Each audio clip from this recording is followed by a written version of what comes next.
हिंदी भाषा की आज की क्लास में हम सर्वनाम एवं उसके भेद, पुरुषवाचक, निश्चयवाचक, अनिश्चयवाचक, संबंधवाचक, प्रश्नवाचक, निजवाचक सर्वनाम का अध्ययन करेंगे। साथ में इनको हम ट्रिक के रूप में कि पुरुषवाचक सर्वनाम के कौन कौन से प्रकार हैं और उनके अंतर्गत कौन कौन से सर्वनाम आते हैं, साथ में और जो अन्य सर्वनाम हैं उनका भी हम इसी प्रकार से ट्रिक के रूप में अध्ययन करेंगे। तो दोस्तों आइए शुरू करते हैं आज की हिंदी भाषा की क्लास। सर्वनाम, तो सर्वनाम क्या होता है दोस्तों? परिभाषा देख लीजिए। संज्ञा के स्थान पर प्रयुक्त होने वाले शब्दों को सर्वनाम कहते हैं। तो सर्वनाम किसके स्थान पे आता है दोस्तों? संज्ञा के स्थान पे। और संज्ञा स्वयं किसके स्थान पर आती है? किसी के नाम के स्थान पे। तो जहाँ नाम है, नाम के स्थान पर हम संज्ञा को काम में लेते हैं और संज्ञा के स्थान पर हम किसको काम में लेते हैं? सर्वनाम को। तो संज्ञा नाम के लिए प्रयुक्त होता है और संज्ञा के लिए प्रयुक्त होता है वो शब्द सर्वनाम कहलाता है। क्योंकि दोस्तों सर्वनाम शब्द का जब आप अर्थ निकालोगे, शाब्दिक अर्थ क्या कहता है? तो सर्व यानी सबका और नाम यानी नाम। तो सर्वनाम शब्द का शाब्दिक अर्थ होगा सबका नाम, यानी सर्वनाम सबके द्वारा प्रयुक्त किया जाता है, सब इसका उपयोग कर सकते हैं। संज्ञा के अंतर्गत हमने क्या देखा था कि जैसे हमने कहा कि मोहन पुस्तक पढ़ता है, तो मोहन जो शब्द आया वो संज्ञा है। कारण क्योंकि ये उस लड़के का नाम बता रहा है जो पुस्तक पढ़ रहा है। तो पुस्तक पढ़ने वाले लड़के का नाम क्या हुआ? मोहन। तो मोहन क्या हो गया? संज्ञा। अब हम इसकी जगह बोल दे मोहन की जगह कि वह पुस्तक पढ़ रहा है, तो वह किसी का नाम तो है नहीं। तो हमने यहाँ पर संज्ञा के स्थान पे क्या रख दिया? वह शब्द। इस वह को हम सर्वनाम कहेंगे क्योंकि वह हम किसी के लिए भी बोल सकते हैं। वह बाजार जाता है, वह खाना खाता है, वो खेलने गया, ये सबका नाम है, सबके लिए प्रयुक्त किया जा सकता है। सर्वनाम किसी व्यक्ति विशेष के द्वारा प्रयुक्त न होकर सबके द्वारा प्रयुक्त होते हैं। कोई भी इसको बताने के लिए काम में ले सकता है। सर्वनाम को इन दो उदाहरणों के द्वारा हम और भी भली प्रकार से समझ सकते हैं। राम बाजार जाता है, इस पूरे वाक्य को आप ध्यान से देखिए। इसके एक एक शब्द यानी पदों को देखने के बाद आप देखोगे कि राम किसी का नाम है। और यहाँ जो नाम आया है राम, ये राम किसी व्यक्ति का नाम है और नाम के स्थान का बोध कराने के लिए ये राम शब्द आया है, तो राम हो गया संज्ञा। अब इस राम के स्थान पे हमने वह रख दिया। पहले वाला वाक्य था राम बाजार जाता है, दूसरा वाला वाक्य है वह बाजार जाता है, तो राम के स्थान पे वह शब्द रख दिया। वह का प्रयोग किसी भी व्यक्ति के लिए किया जा सकता है क्योंकि वह किसी का नाम न होकर सबका नाम है, यानी सर्वनाम है। वह किसी के लिए भी आप काम में ले सकते हो। राम तो उस व्यक्ति किसी का नाम है, विशेष का नाम है, लेकिन वह कोई विशेष नहीं है। मोहन पुस्तक पढ़ता है तो आप तब भी बोल सकते हो वह पुस्तक पढ़ता है।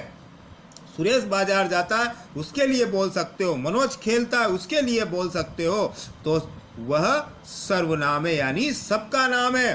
तो संज्ञा राम के स्थान पे वह रख दिया तो वह हो जाएगा सर्वनाम, क्योंकि सर्वनाम सबका नाम होता है, सबके द्वारा उपयोग में लिया जाता है। दोस्तों सर्वनाम के भेद देखिए। सर्वनाम के कुल 6 भेद होते हैं। एग्जाम में अगर आपसे पूछा जाए सर्वनाम के भेद कितने होते हैं, तो कुल 6 भेद होते हैं। आपको 6 के ऊपर टिक लगा के आना है। पहला पुरुषवाचक सर्वनाम, दूसरा निश्चयवाचक सर्वनाम, तीसरा अनिश्चयवाचक सर्वनाम, चौथा संबंधवाचक सर्वनाम, पांचवा प्रश्नवाचक सर्वनाम और छठा निजवाचक सर्वनाम। तो ये सर्वनाम के कुल 6 भेद हैं। इसमें से हम प्रथम यानी पुरुषवाचक सर्वनाम का अध्ययन करेंगे। पुरुषवाचक सर्वनाम 3 प्रकार के होते हैं, आप भली भांति जानते हो। उत्तम पुरुष सर्वनाम, उत्तम पुरुषवाचक सर्वनाम, इसके अंतर्गत आप स्वयं के लिए जब बात करोगे, स्वयं के लिए, जहाँ पर आप स्वयं के लिए, खुद के लिए जब बात करोगे तो वहाँ होगा उत्तम पुरुषवाचक सर्वनाम। और मध्यम पुरुषवाचक सर्वनाम जब आप किसी से फेस टू फेस डायरेक्ट बात करते हो, आमने सामने, फ़ोन पे भी कर सकते हो, लेकिन किसी सामने वाले से आप सीधे बात कर रहे हो तो वहाँ होगा मध्यम पुरुष। और किसी तीसरे के बारे में आप बात कर रहे हो, तीसरे के बारे में, किसी अन्य के बारे में बता रहे हो तो वो हो जाएगा अन्य पुरुष। यानी अपने स्वयं के लिए उत्तम पुरुष, जिससे आप आमने सामने बात कर रहे हो, दूसरा सामने वाला व्यक्ति वो मध्यम पुरुष, और अन्य के बारे में बात करोगे वो होगा अन्य पुरुष। उत्तम पुरुष में आप स्वयं के लिए बात करते हो तो जैसे मैं, मैंने, मेरा, मुझे, मैं बाज़ार जाऊंगा, मैंने खाना खा लिया, ये मकान मेरा है, मुझे खेलने दो, वगैरह वगैरह। हमने, हमारा, हमारे, हमको, मुझको, मुझसे, हम सब मिलकर मैच जीत जाएंगे। आप कुछ भी वाक्य ऐसे बना सकते हो। तो स्वयं आ गया, इसमें आप अपने को इन्वॉल्व कर रहे हो, अपने आप को शामिल किया है।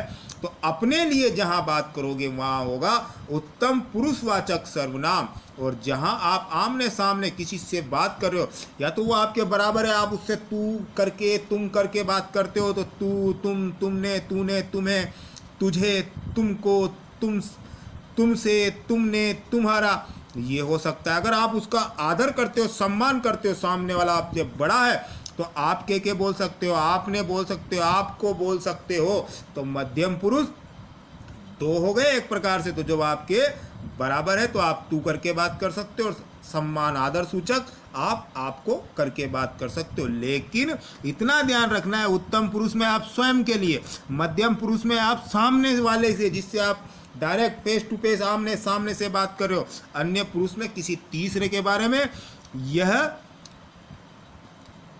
वह, ये, वे, इन, उन, इन्हें, उन्हें, इनका, उनका, इनको, उनको, इसको, ये किसके लिए? अन्य पुरुष के लिए आता है। जैसे अभी मैंने कहा था, राम बाजार जाता है के स्थान पे वह बाजार जाता है। यह पुस्तक, यह मोहन की पुस्तक है, इसके स्थान पे आप बोल सकते हो यह पुस्तक मोहन की है। तो यहाँ पर यह, वह, ये, वे को आप विशेष ध्यान रखना। यह, वह, ये, वे, यहाँ पर तीसरे के लिए जब आप बात कर रहे हो कि, तो ये हो जाएगा अन्य पुरुष, क्योंकि निश्चयवाचक के अंतर्गत भी आप इन शब्दों को देखोगे तो निश्चयवाचक सर्वनाम में यह, वह, ये, वे आते हैं। लेकिन ये, इनका, इन सर्वनामों का उपयोग आप निश्चित रूप से किसी दूर या पास की वस्तु को बताने के लिए इन सर्वनाम का उपयोग करते हो। दूर, निकट या दूर की बस व्यक्तियों या वस्तुओं को आप निश्चित रूप से संकेत के द्वारा बताने के लिए जिन शब्दों का, यानी इन शब्दों का उपयोग करते हो, तो इसे हम निश्चयवाचक सर्वनाम कहते हैं। उदाहरण देख लीजिए, वह उसका पेन है, यह मेरी पुस्तक है, ये उसका मकान है, उनका मकान है, वे मेरे साथ हैं। इस चीज में यह, वह, ये, वे आए हैं जो कि अन्य पुरुषवाचक सर्वनाम में भी थे।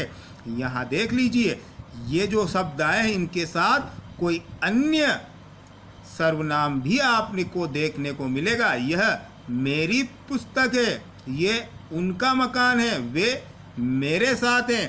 तो यहाँ पर निकट या दूर के व्यक्तियों और वस्तुओं को निश्चित रूप से, ये निश्चित है, ये मेरे साथ, वे मेरे साथ हैं, ये उनका मकान है, यह मेरी पुस्तक है, वह उसका पेन है। तो ये निश्चित रूप से निकट या दूर की कोई भी व्यक्ति या वस्तु हो सकता है, उसे निश्चित रूप से बताने के लिए जिन शब्दों का, यानी इन शब्दों का जब हम उपयोग करेंगे तो निश्चयवाचक सर्वनाम कहलाएगा। अनिश्चयवाचक सर्वनाम को देख लीजिए दोस्तों। अनिश्चयवाचक सर्वनाम के अंतर्गत जिन सर्वनाम से किसी निश्चित वस्तु का बोध नहीं होता उन्हें हम अनिश्चयवाचक सर्वनाम कहते हैं। जैसे कोई, कुछ, ये दोनों ही अनिश्चयवाचक सर्वनाम है। कोई और कुछ, कोई का उपयोग प्राणी के लिए किया जाता है और कुछ का उपयोग वस्तु के लिए किया जाता है। इतना आपको ध्यान में रखना है। कोई कोई आ गया, कोई खेल रहा है, कोई होगा तो नहीं, इस प्रकार से ये प्राणियों के लिए आ गया। और कुछ शब्द आएगा तो कुछ तुमने कुछ लिया तो नहीं, आप कुछ लोगे, तो ये वस्तुओं के लिए आ गया। यानी कुछ का कोई निश्चित रूप नहीं है, कोई आ गया, कौन आया पता नहीं है, तो ये निश्चित नहीं है, इसलिए इनको हम अनिश्चयवाचक सर्वनाम कहेंगे। उदाहरण देख लीजिए, कोई आ गया तो क्या होगा, कोई, ये कोई है, प्राणी के लिए आया है, तो कोई आ गया, पता नहीं कौन है, कौन होगा, कौन हो सकता है, तो ये अनिश्चयवाचक सर्वनाम है। उसने कुछ नहीं लिया है, कुछ, अब कुछ किसके लिए है, वस्तु के लिए है भाई, वस्तु इंसान को तो लेगा नहीं वो, तो वस्तु के लिए है कुछ, तो कुछ आ गया, यानी ये अनिश्चयवाचक सर्वनाम है। संबंधवाचक सर्वनाम को देख लीजिए दोस्तों। संबंधवाचक सर्वनाम जिस सर्वनाम से किसी दूसरे सर्वनाम से संबंध स्थापित किया जाए उसे संबंधवाचक सर्वनाम कहते हैं। यानी जब सर्वनाम एक का दूसरे सर्वनाम से संबंध स्थापित किया जाए तो वहाँ संबंधवाचक सर्वनाम होता है, और इसको बताते हैं जो और सो के द्वारा। जो और सो क्या है, संबंधवाचक सर्वनाम कहलाते हैं। तो पंक्ति में, वाक्य में आपको ये दोनों जो और सो नजर आ जाए तो ये जो और सो हो तो संबंधवाचक सर्वनाम है। संबंधवाचक के ऊपर आप ऑप्शन में टिक लगा के आ सकते हो। उदाहरण देख लीजिए, जो जैसा करेगा सो वैसा भरेगा, संबंध बताया है आगे का पीछे से। जो आया है सो जाएगा, यह कटु सत्य है।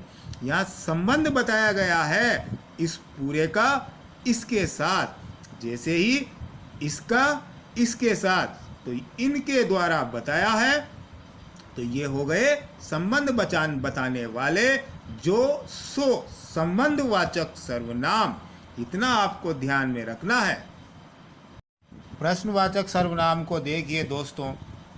प्रश्न करने के लिए प्रयुक्त होने वाले सर्वनाम शब्दों को प्रश्नवाचक सर्वनाम कहते हैं। यानी प्रश्न पूछने के लिए जो शब्द आते हैं उनको हम सर्वनाम शब्द प्रश्नवाचक सर्वनाम कहते हैं। इसे हम प्रश्नवाचक सर्वनाम के नाम से जानते हैं। प्रश्नवाचक सर्वनाम में कौन और क्या आता है। कौन का उपयोग प्राणी बोधक यानी प्राणियों के लिए किया जाता है। क्या का उपयोग वस्तु बोधक यानी वस्तुओं के लिए प्रश्न करने के लिए किया जाता है। तो प्रश्नवाचक सर्वनाम में कौन और क्या आता है। उदाहरण देख लीजिए, चाय में क्या गिर गया, तो क्या आया है, किसी वस्तु के लिए आया है कि क्या गिर गया। वस्तु ही गिर सकती है चाय में, इंसान तो गिरेगा नहीं, प्राणी तो गिर नहीं सकता। कौन आया था, तो कौन किसके लिए आया है, प्राणियों के लिए। तो प्रश्नवाचक सर्वनाम में वाक्य के अंतर्गत ये दोनों आपको दिख जाएंगे। कौन प्राणी बोधक और क्या वस्तु बोधक, यानी कौन का उपयोग प्राणियों के लिए और क्या का उपयोग वस्तुओं के लिए प्रश्न पूछने के लिए किया जाता है। चाय में क्या गिर गया वस्तु के लिए है और कौन आया था प्राणियों के लिए है। दोनों में प्रश्न पूछा गया, प्रश्नवाचक सर्वनाम है। कौन और क्या नजर आ जाएगा तो प्रश्नवाचक सर्वनाम होगा। निजवाचक सर्वनाम को देख लीजिए। निजवाचक ये अपने आप या स्वयं के लिए प्रयुक्त होने वाला सर्वनाम है। आपने जो पुरुषवाचक सर्वनाम में मध्यम पुरुष आप यानी सामने वाले से जब आप बात कर रहे हो वो देखा था, वहाँ भी आप था, लेकिन ये आप अपने स्वयं के लिए हम प्रयोग में लेते हैं। ये आप और ये आप स्वयं या खुद के लिए प्रयोग में आएगा तो निजवाचक, निज यानी स्वयं का। उदाहरण देख लीजिए, आपको अच्छे से स्पष्ट हो जाएगा। यह काम मैं आप ही कर लूँगा, मैं खाना अपने आप ले लूँगा। यह काम मैं आप ही कर सकता हूँ, यानी ये आप और ये आप किसके लिए आया है, स्वयं के लिए, अपने आप के लिए। तो जहाँ आप शब्द अपने आप के लिए आए, स्वयं के लिए आए, खुद के लिए आए, वहाँ निजवाचक सर्वनाम होता है।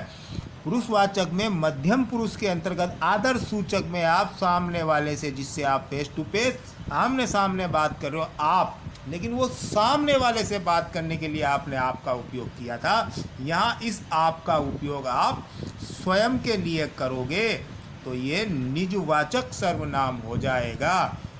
दोस्तों, पुरुषवाचक सर्वनाम के अंतर्गत एक बार देख लीजिए ट्रिक के रूप में, उत्तम पुरुष, जिसमें हम अपने स्वयं के लिए कोई बात बताने के लिए बोलते हैं, जिन शब्दों का उपयोग करते हैं मैं, मैंने, हम, हमारा, मुझे, मुझको, तो ये उत्तम पुरुष पुरुषवाचक सर्वनाम होगा। मध्यम पुरुष, जिससे हम आमने सामने सीधे बात करते हैं, तू, तुम, तुझे, तुमको, बराबर है, छोटा है तो हम तू करके बात कर सकते हैं। आदर सूचक जो है आप, आपको, अन्य, किसी तीसरे के बारे में बात करें, यह, वह, ये, वे, ये पुरुषवाचक सर्वनाम के अंतर्गत आते हैं। वैसे ही निश्चयवाचक सर्वनाम में निकट की किसी वस्तु या व्यक्ति को बताने के लिए यह, ये, और दूर की किसी वस्तु या व्यक्ति को बताने के लिए वह, वे का हम उपयोग करते हैं। वैसे ही दोस्तों, अनिश्चयवाचक में प्राणियों के लिए अनिश्चित बात बताने के लिए कोई आया होगा, कोई आ जाएगा, तो कोई होगा, तो ऐसे कोई निश्चित नहीं है, इसलिए अनिश्चयवाचक सर्वनाम। वस्तु के लिए चाय में कुछ गिर गया होगा, दूध में कुछ गिर जाएगा, तो कुछ पता नहीं क्या गिरेगा, तो अनिश्चय। इसी प्रकार से संबंधवाचक सर्वनाम में जो और सो आपको पंक्ति वाक्य में नजर आएगा, जो जैसा करेगा वैसे भरेगा, तो जो और सो आपको ये मिल जाएगा। संबंधवाचक संबंध बताया जाता है, प्रश्नवाचक में प्रश्न किया जाता है।